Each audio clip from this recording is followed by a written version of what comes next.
स्वागत है आपका हमारे इस YouTube channel apex GS express में। दोस्तों, आज मैं आपके लिए मध्य प्रदेश की प्रमुख चट्टानें इस टॉपिक को लेकर आया हूं और आपसे रिक्वेस्ट है कि इस वीडियो को आप पूरा देखिए और अभी तक आपने चैनल को सब्सक्राइब नहीं किया है तो इसे सब्सक्राइब कर लीजिए और इसके नीचे जो बेल आइकन बटन है उसे प्रेस कर लीजिए ताकि आगे आने वाली वीडियोज़ की अपडेट आप तक मिलती रहे। तो चलिए दोस्तों, आज हम बात करेंगे इन पॉइंट्स पर जिनमें से है आद्य महाकल्प की चट्टानें जिन्हें आर्कियन चट्टानें भी कहा जाता है। उसके बाद धारवाड़ समूह की बात करेंगे। उसके बाद पुराना समूह या पुराने संघ के अंतर्गत हम बात करेंगे कडप्पा शैल समूह और विंध्यन शैल समूह के बारे में। फिर आर्य समूह और गोंडवाना शैल समूह जिसमें लोअर गोंडवाना, मध्य गोंडवाना और अपर गोंडवाना, इस प्रकार की चट्टानों का हम वर्णन करेंगे। तो चलिए डिस्कस करते हैं। सबसे पहले हम बात करते हैं आर्कियन समूह। ओके, इसे या आद्य महाकल्प की चट्टान भी कहा जाता है और ये जो चट्टान है सबसे पुरानी चट्टान मानी जाती है और ये पृथ्वी की सबसे प्रथम चट्टान इसे ही माना जाता है क्योंकि इन चट्टानों का जो निर्माण हुआ वो पृथ्वी के अंदर जो लावा था, लावा जो पृथ्वी से बाहर आया और उसके धीरे धीरे ठंडा होने के फलस्वरूप इस प्रकार की चट्टानों का निर्माण हुआ, इसीलिए पृथ्वी की प्रथम चट्टानें मानी जाती है। और इस प्रकार की चट्टानों में जीवाश्म के अवशेष नहीं पाए जाते। तो ये विशेषता इस प्रकार की चट्टानों की, इसमें जीवाश्म के अवशेष नहीं पाए जाते क्योंकि उस समय पृथ्वी पर जीवन का विकास ही नहीं हुआ था। कि दोस्तों, तो इसमें जीवाश्म नहीं होने का कारण है क्योंकि जीवन ही नहीं शुरू हो पाया उस समय पृथ्वी का। और जीवाश्म किसमें मिलते हैं, जिसमें क्या होता है कि जो जीव जंतु हैं उनके जो अवशेष, जिनसे अवशेष पाए जाते हैं बहुत सालों की क्रिया के फलस्वरूप जीवाश्म बनते हैं। ओके, तो चूँकि जीवन ही इसमें प्रारंभ नहीं हो पाया इसलिए जीवाश्म नहीं मिलते। और इस प्रकार की चट्टानें जो है मध्य प्रदेश के बुंदेलखंड के क्षेत्र में बुंदेलखंड नीस के रूप में पाई जाती है। बुंदेलखंड का क्षेत्र जो दोस्तों आपने देखा था लास्ट वीडियो में, प्रीवियस वीडियो में देखा था, जो आगे हम एक मैप में भी डिस्कस करेंगे इसे। ओके, अब बात करेंगे इसके कुछ अन्य पॉइंट्स के बारे में। इस प्रकार की चट्टानों के साक्ष्य जो है, इस प्रकार की चट्टानों के साक्ष्य जो है गुलाबी ग्रेनाइट, सिल तथा डाइक के रूप में पाए जाते हैं। इसका ये फर्दर क्लासिफिकेशन है आर्कियन समूह की चट्टानों का कि जो है इस प्रकार की जो चट्टानें हैं वो किस किस रूप में पाई जा सकती है, ग्रेनाइट, ओके, सिल तथा डाइक के रूप में। ये जो दोस्तों जो फर्दर क्लासिफिकेशन है चट्टानों का, ओके, आर्कियन चट्टानों का। मध्य प्रदेश में स्थित आद्य महाकल्प की चट्टानों का निर्माण तरल लावा के ठंडा होने से एवं छिछले क्षेत्रों में निक्षेपण से हुआ है। जैसा कि हमने डिस्कस किया था, इस प्रकार की चट्टानों का निर्माण कैसे हुआ, लावा के धीरे धीरे ठंडा होने से हुआ है। ओके, तो ये तो था आद्य महाकल्प की चट्टानें या जिन्हें आर्कियन चट्टान कहा जाता है। अब हम बात करने वाले धारवाड़ समूह की चट्टानें के बारे में। तो धारवाड़ समूह की जो चट्टानें होती है इनका जो निर्माण हुआ वो कैसे हुआ, आर्कियन जो चट्टानें थी, आइए जिसे आद्य महाकल्प की चट्टानें कहा जाता है, उनका जो है अपर्दन हुआ, इरोजन हुआ, धीरे धीरे कुछ वर्षों के अंतराल में इनका इरोजन हुआ और उससे जो निक्षेप तैयार हुआ उससे धारवाड़ समूह की चट्टानों का निर्माण हुआ। ओके, तो आपसे पूछा भी जा सकता है कि धारवाड़ समूह की चट्टानों का निर्माण किस प्रकार की चट्टानों के अपर्दन से हुआ है, तो आपको याद रखना है आर्कियन समूह की चट्टानों से हुआ है। नेक्स्ट है, इस प्रकार की चट्टानों में जीवाश्म के अवशेष नहीं मिलते हैं। ओके, तो दोस्तों आर्कियन और धारवाड़ दोनों ही प्रकार की चट्टानों में जीवाश्म के अवशेष नहीं मिलते। नेक्स्ट पॉइंट है, मध्य प्रदेश में धारवाड़ समूह की चट्टानें मुख्य रूप से जबलपुर, बालाघाट तथा छिंदवाड़ा में पाई जाती है। ओके, तो इसके क्षेत्र थे जहाँ पर ये पाई जाती है। नेक्स्ट है, छिंदवाड़ा में धारवाड़ शैल समूह की चट्टानें सौंसर सीरीज, वहीं सौंसर सीरीज तथा सिकोली सीरीज के रूप में पाई जाती है तथा बालाघाट में चिल्पी सीरीज के रूप में यह पाई जाती है। और ये खनिज के लिए प्रसिद्ध है दोस्तों धारवाड़ की चट्टानें, ओके, जिसमें खासकर मैग्नीज जो है ये इसके लिए प्रसिद्ध है। इस प्रकार की चट्टानें अत्यधिक ताप और दाब के कारण क्या हो गई, इनका कायांतरण हो गया और ताप और दाब की अभिक्रिया के फलस्वरूप ये किसमें परिवर्तित हो गई, फाइलाइट, शिस्ट तथा स्लेट के रूप में पाई जाती है। ओके, ताप और दाब की अभिक्रिया के फलस्वरूप कई वर्षों में जो परिवर्तन होते हैं ताप और दाब के फलस्वरूप ये किस में पाई जाती है, फाइलाइट, शिस्ट और स्लेट के रूप में पाई जाती है। ओके, अब हम बात करेंगे सेकंड प्रकार की चट्टानें, जो कि है पुराना संघ की चट्टानें, जिनमें दो प्रकार हम पढ़ेंगे, कडप्पा शैल समूह और विंध्यन शैल समूह। ओके, तो सबसे पहले बात करेंगे कडप्पा शैल समूह। इस प्रकार की चट्टान विंध्यन शैल की अपेक्षा प्राचीन है। इसके बाद जो दोस्तों विंध्यन समूह आएगा तो उससे भी ये पहले की चट्टान है। ओके, इसका जो काल है उसका निर्माण इससे पहले हुआ है। इस प्रकार की चट्टान विंध्यन शैल की अपेक्षा प्राचीन है। ये चट्टान जो है मुख्य रूप से छत्तीसगढ़ के मैदानों में पाई जाती है। मध्य प्रदेश में भी इसके कुछ स्थान है जहाँ पर ये चट्टानें पाई जाती है, जैसे मध्य प्रदेश के बिजावर, पन्ना, ग्वालियर, इनमें भी इन चट्टानों का विस्तार देखने को मिलता है। नेक्स्ट है निचले कडप्पा शैल समूह की बिजावर सीरीज में हीरा मिलता है। ओके दोस्तों, जो कडप्पा शैल समूह जो हमने देखा मध्य प्रदेश में, जो इसका जो निचला भाग है, इसमें रीवा, जैसे आप रीवा पन्ना देख लीजिए, तो इसमें क्या होता है कि हीरा जो है हीरा मिलता है, जो कि मध्य प्रदेश के पन्ना जिले में होता है। और भारत का एकमात्र राज्य मध्य प्रदेश ही है जहाँ पर हीरा पाया जाता है। ओके, तो पूछा जा सकता है हीरा किस प्रकार की चट्टानों में पाया जाता है, तो आप याद रखेंगे कडप्पा शैल समूह की चट्टानों में पाया जाता है। नेक्स्ट है विंध्यन शैल समूह।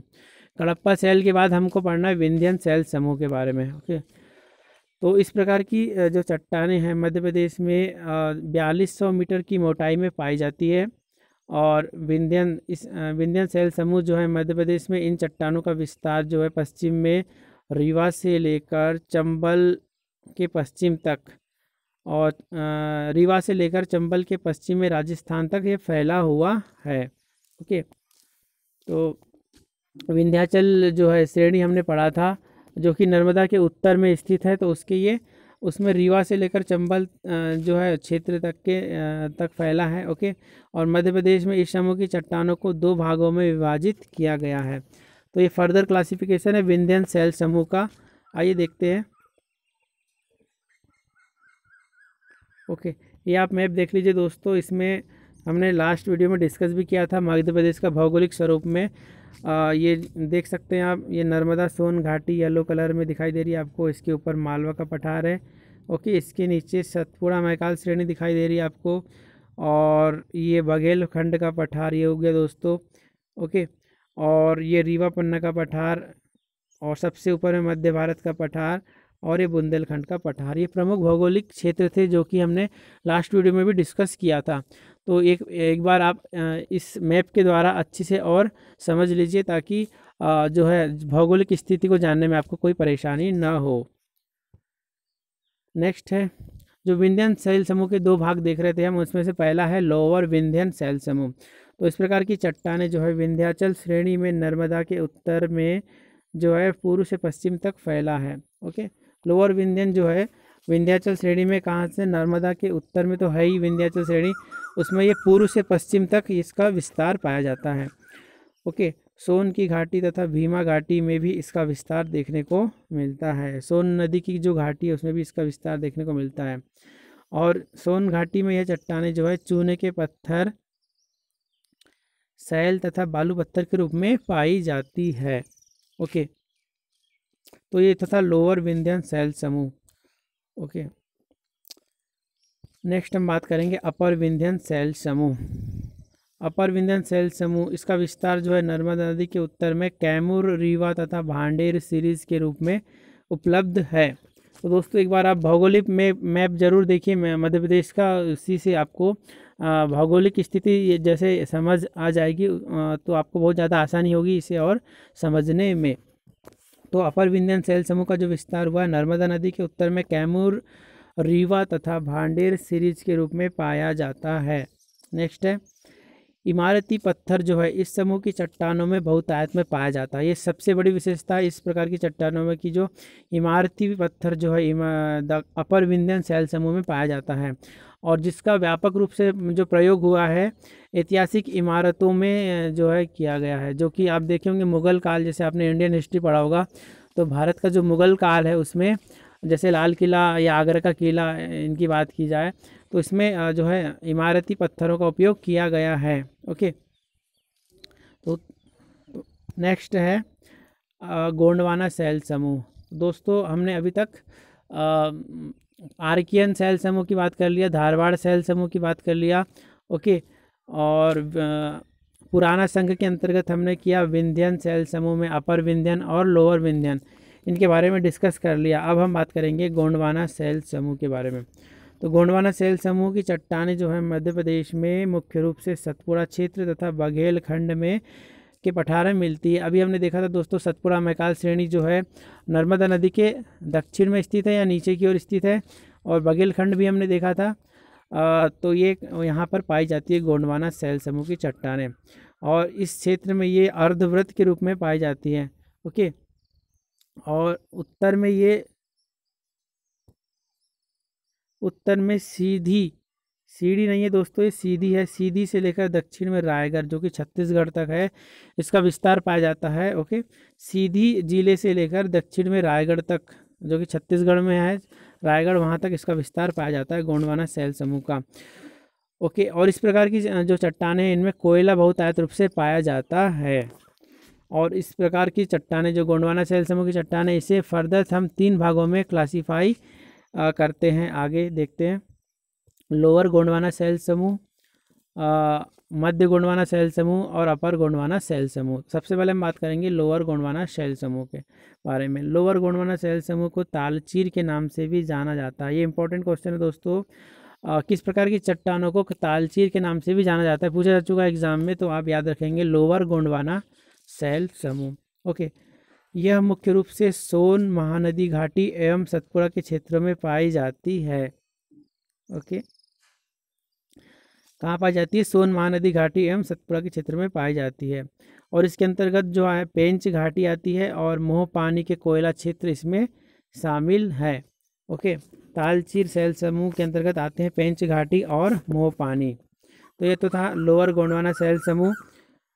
अब हम बात करेंगे मध्य गोंडवाना शैल समूह के बारे में। तो मध्य गोंडवाना शैल समूह का समुचित विकास जो है सतपुड़ा क्षेत्र में ही हुआ है, सतपुड़ा क्षेत्र में ज़्यादा पाया जाता है। और सतपुड़ा के क्षेत्र के जो चारों स्तर है, जिसमें पंचेत, पचमढ़ी, देनवा और बागरा में इस समूह की चट्टानें पाई जाती है। ओके, सतपुड़ा क्षेत्र के जो चारों भाग है, पंचेत, पचमढ़ी, देनवा और बागरा, इनमें इस प्रकार की चट्टानें जो है पाई जाती है। पचमढ़ी क्षेत्र में मोटी परत वाला बालू का पत्थर मिलता है। इस प्रकार की चट्टानों में क्या मिल रहा है? बालू का पत्थर मिल रहा है। ओके, और पचमढ़ी शैल के ऊपर देनवा का आवरण है, जिनमें किले एवं बालू पाया जाता है। ओके, तो ये देनवा का आवरण है पचमढ़ी शैल के ऊपर। ओके, और बालू का पत्थर इसकी प्रमुख विशेषता है मध्य गोंडवाना शैल समूह की, तो इसे आप याद रखेंगे दोस्तों।